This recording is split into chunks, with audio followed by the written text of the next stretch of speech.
Si chiude con un miglio riservato agli allievi, sono in 11 al via dopo il ritiro di Roberto Griff, Pickering, Richelieu terzo, Ukebel, Sveva del Ronco, Nikos in prima fila, Sunrunner, Telma, Showgirl, Talent B, Tina Turner F e Una del Rio in seconda. I favori in chiusura per Una del Rio, numero 12 Carmine Pisquaglio, macchina che stacca con l'errore di Sveva del Ronco, si lancia in avanti Richelieu terzo nei confronti di Numero Pickering. 5 Sveva del Ronco squalificato, Richelieu, numero Pickering, 6 Nikos Sunrunner in terza posizione, all'esterno subito Tina Turner numero F 4 che progredisce squalificato. e cerca di portarsi su Richelieu terzo, mentre al largo c'è anche Talent B seguito da Una del Rio. Quarta posizione lungo la corda invece per Telma, è rimasto in coda Showgirl. Se ne vanno i primi 400 in 30 secchi da parte di Richelieu terzo. Seconda posizione per Pickering, mentre al largo insiste nella sua progressione Tina Turner F, avvicinando il leader, trascinandosi sempre Talent B e Una del Rio. Se ne vanno in 45,6 i primi 600 di gara, con Richelieu terzo, che ricordiamo è guidato da Alberto De Muru, e completa il giro in 1 minuto e 4 decimi. Siamo intanto all'attacco della dritta delle scuderie. Il chilometro è coperto da Richelieu terzo in 1:15 e 8 e a questo punto scatta Una del Rio.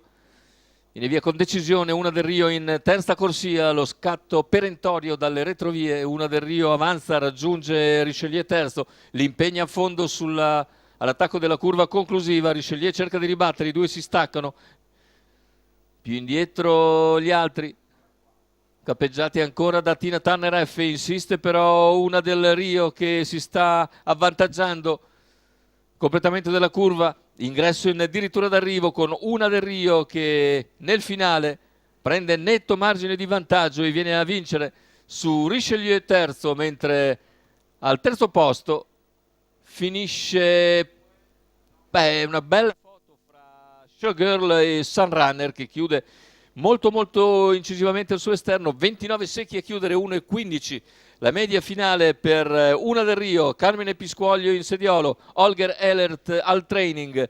La vittoria nettissima sul traguardo, il secondo posto per un ottimo Richelieu terzo, mentre per il terzo posto invece andiamo a vedere, perché è probabilmente una foto piuttosto stretta da quanto abbiamo visto in diretta,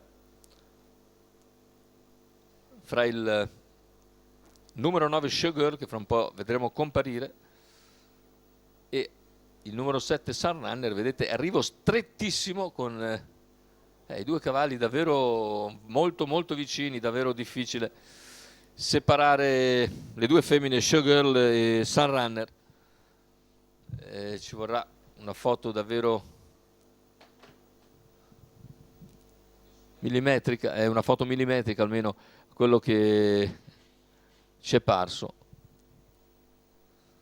Forse Sunrunner stampa Showgirl, ma è davvero difficile sbilanciarsi per questa foto. È tutto per questo convegno di corse dal Savio di Cesena, l'appuntamento è per venerdì prossimo.